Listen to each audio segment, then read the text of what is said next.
is the talk of the town at the moment. And the governor-elect has given his acceptance speech. Osun, I love you. I bring you good tidings. Integrity, accountability, fight against corruption are cardinal in his administration. He finally sworn in as the governor of Osun State. So let's hear from you. How do you react? Now we can comfortably say PDP has won Osun State. Well, let me first and foremost thank Mr. President and also thank INEC for doing a wonderful job. Thank Mr. President because he has given the level playing ground. Anybody in Nigeria or the world over will know that today in Nigeria, if you are able to campaign very well and sell your manifesto, you win election. In the days gone by, people will sit under trees. Let me re-emphasize again for the purpose of emphasis. People will sit under trees and make it a do or die affair and also go and declare results. And they'll start dancing. But this time around, we've seen INEC under Professor Mahmoud with clear direction from Mr. President to open a level playing field for mass participation in the electoral process and also giving it a clear vision the way this government will want to go. This to tell you that APC as a ruling party should be able to stand up and pick up the gauntlet and see to the possibilities of them bring up the manifestos to see if they could win election 2023. This is a time for all other political parties too. The challenge is there is no uru, no mago. These BVS, these beavers, by model verification machines, are giving up credible results. And INEC under Mahmoud, we've seen, is set not to pander to the whims and caprices of any political party. It is going to work according to the dictates and conscience of the electoral process that has been set by INEC. All the political parties should have hope that, look, under this atmosphere where we have the credibility of the electoral process as well as the credibility of the umpire, any party has the capacity to win elections. And therefore, it is not going to be an inheritance of the APC to say that they will sit and fold their arms and also allow internal crisis. Because if you look at the issue of Osun today, it is because of internal crisis of the party that we'll definitely look into that. So yes. Because today is Osun's day, so let's go to Osogbo. A fast trip to Osogbo again, where Fisayo will give us the ambience there. Okay. Thank you very much, Mayor Gidi. Of course, we're just wrapping up here at the Coalition Center, just over our shoulder here.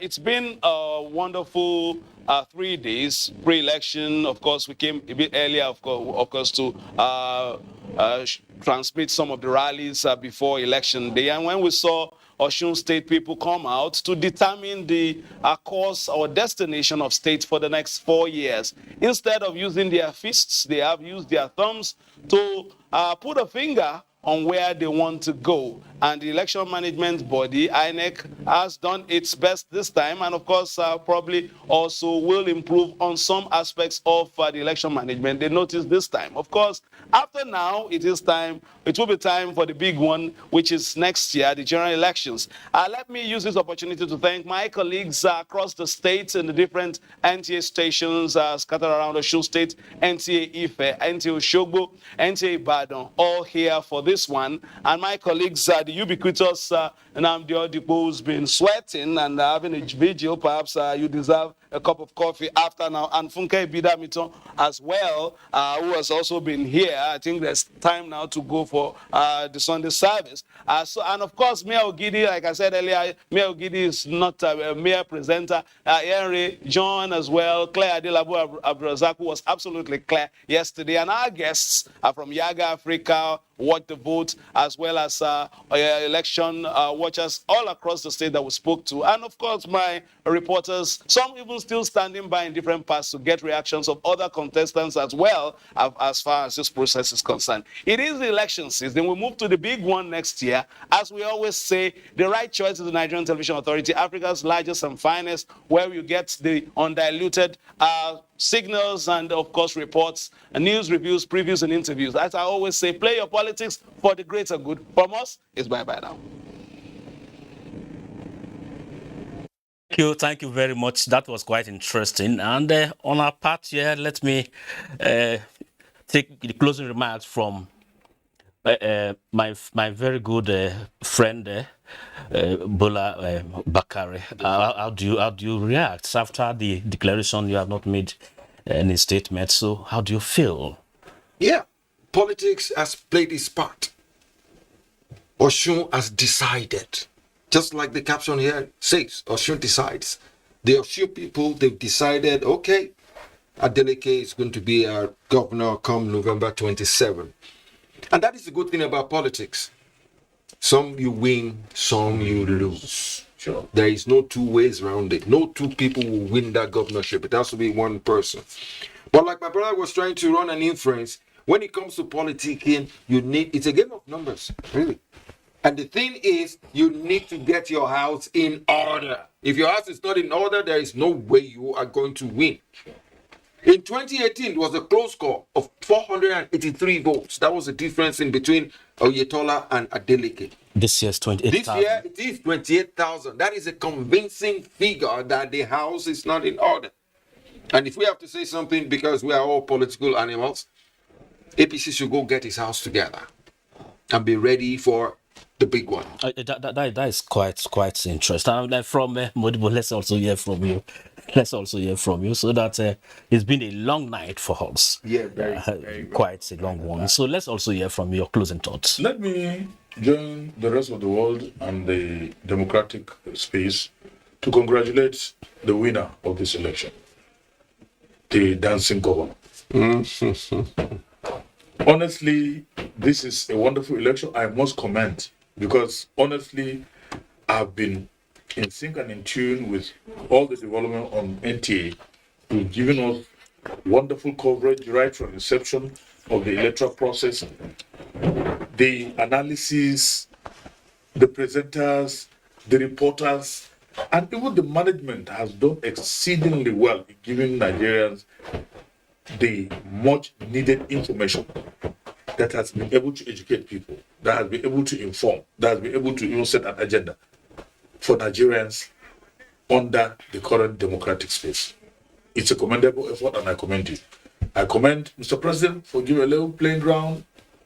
And also, I want to commend the chairman of INEC in close collaboration with his aides, the commissioners, the presiding officers of all the electoral process, in giving Nigeria a sense of belonging, and also to warn that political party, especially the ruling party, should get itself, it should have its own house in order, just like my brother Bola Bakare has rightly stated.